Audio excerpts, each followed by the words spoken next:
Hello दोस्तों, आप देख रहे हैं A to Z चैनल और आज मैं आपके लिए लेकर आया हूँ पुरुषोत्तम मास का छठा अध्याय। इससे पहले हमने पांचवा अध्याय सुना था, तो चलिए दोस्तों सुनते हैं छठे अध्याय की कथा। नारद जी बोले, भगवान गोलोक में जाकर क्या करते हैं? हे पाप रहित मुझ श्रोता के ऊपर कृपा करके कहिए। श्री नारायण बोले, हे नारद, पाप रहित अधिमास को लेकर भगवान विष्णु के गोलोक जाने पर जो घटना हुई वह हम कहते हैं, सुनो। उस गोलोक के अंदर मणियों के खंभों से सुशोभित सुंदर पुरुषोत्तम के धाम को दूर से भगवान विष्णु देखते हैं। उस धाम के तेज से बंद हुए नेत्र वाले विष्णु धीरे धीरे नेत्र खोलकर और अधिमास को अपने पीछे कर धीरे धीरे धाम की ओर जाते हैं। अधिमास के साथ भगवान के मंदिर के पास जाकर विष्णु अत्यंत प्रसन्न हुए और उठकर खड़े हुए। द्वारपालों से अभिनंदित भगवान विष्णु पुरुषोत्तम भगवान की शोभा से आनंदित होकर धीरे धीरे मंदिर में गए और भीतर जाकर शीघ्र ही श्री पुरुषोत्तम कृष्ण को नमस्कार करते हैं। गोपियों के मंडल के मध्य रत्नमय सिंहासन पर बैठे हुए कृष्ण को नमस्कार कर पास में खड़े होकर श्री विष्णु बोले, गुणों से अतीत गोविंद अद्वितीय अविनाशी सूक्ष्म विकार रहित विग्रहवान गोपों के वेश के विधायक छोटी अवस्था वाले शांत स्वरूप गोपियों के पति बड़े सुंदर नूतन मेघ के समान श्याम करोड़ों कामदेव के समान सुंदर वृंदावन के अंदर रासमंडल में बैठने वाले पितरंग के पीतांबर से शोभित सौम्य भौहों के चढ़ाने पर मस्तक में 3 रेखा पड़ने से सुंदर आकृति वाले रासलीला के स्वामी, रासलीला में रहने वाले, रासलीला करने में सदा उत्सुक 2 भुजा वाले मुरलीधर पीत वस्त्रधारी अच्युत ऐसे भगवान की मैं वंदना करता हूँ। इस प्रकार स्तुति करके भगवान श्री कृष्ण को नमस्कार कर पार्षदों द्वारा सत्कृत विष्णु रत्न सिंहासन पर कृष्ण की आज्ञा से बैठे। श्री नारायण बोले, यह विष्णु का किया हुआ स्तोत्र प्रातः काल उठकर जो पढ़ता है उसके समस्त पाप नाश हो जाते हैं और अनिष्ट स्वप्न भी अच्छे फल को देते हैं।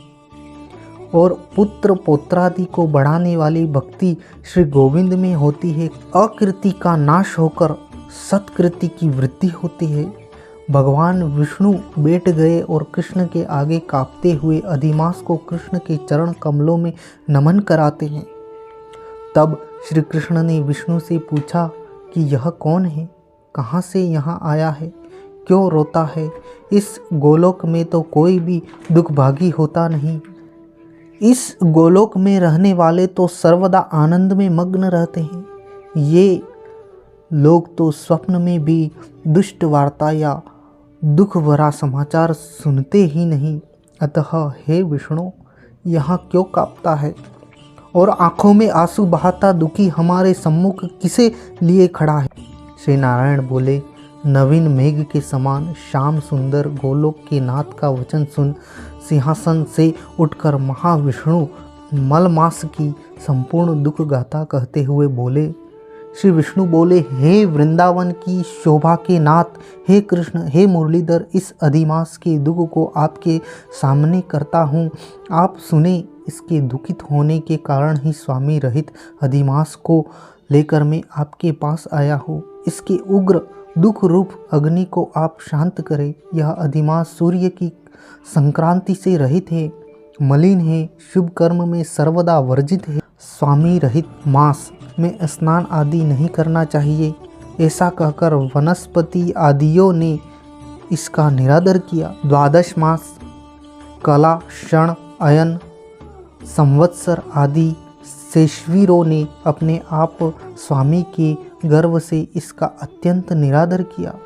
इसी दुखाग्नि से जला हुआ यह मरने के लिए तैयार हुआ। तब अन्य दयालु व्यक्तियों द्वारा प्रेरित होकर हे ऋषिकेश, शरण चाहने की इच्छा से हमारे पास आया और कांपते कांपते घड़ी घड़ी रोते रोते अपना सब दुख जला। इसने कहा, इसका यह बड़ा भारी दुख आपके बिना टल नहीं सकता, अतः इस निराश्रय का हाथ पकड़कर आपकी शरण में लाया हूँ। दूसरों का दुख आप सहन नहीं कर सकते हैं, ऐसा वेद जानने वाले लोग कहते हैं। अतएव इस दुखित को कृपा करके सुख प्रदान कीजिए। हे जगतपते, आपके चरण कमलों में प्राप्त प्राणी शोक का भागी नहीं होता, ऐसा वेद जानने वालों का कहना है। कैसे मिथ्या हो सकता है? मेरे ऊपर कृपा करके भी इसका दुख दूर करना आपका कर्तव्य है, क्योंकि सब काम छोड़कर इसको लेकर मैं आया हूँ। मेरा आना सफल कीजिए। बारंबार स्वामी के सामने कभी भी कोई विषय नहीं कहना चाहिए, ऐसी नीति के जानने वाले बड़े बड़े पंडित सर्वदा कहा करते हैं। इस प्रकार अधिमास का सब दुख भगवान कृष्ण से कहकर हरि कृष्ण के मुख कमल की ओर देखते हुए कृष्ण के पास ही हाथ जोड़कर खड़े हो गए। ऋषि बोले, हे सूत जी, आप दाताओं में श्रेष्ठ है। आपकी दीर्घायु हो, जिससे हम लोग आपके मुख से भगवान की लीला के कथा रूप अमृत का पान करते रहे। हे सूत, गोलोक स्वामी, गोलोकवासी भगवान कृष्ण ने विष्णु के प्रति फिर क्या कहा और क्या किया इत्यादि लोकों के उपकारक विष्णु कृष्ण का संवाद सब आप हम लोगों से कहिए। परम भगवत भक्त नारद ने नारायण से क्या पूछा? हे सूत, इसको आप इस समय हम लोगों से कहिए। नारद के प्रति कहा हुआ भगवान का वचन तपस्वियों के लिए परम औषध है। इति श्री बृहन्नारदीय पुरुषोत्तम मास महात्म्ये षष्ठो अध्याय। हरि शरणम। थैंक यू सो मच दोस्तों वीडियो देखने के लिए। अगर आपको यह वीडियो पसंद आया हो तो वीडियो को शेयर कर दीजिए, लाइक कर दीजिए और चैनल को सब्सक्राइब कर लीजिए, ताकि आगे आने वाले अध्याय और आगे आने वाले वीडियो ऐसे ही आप तक सबसे पहले पहुंच जाए। थैंक यू, धन्यवाद।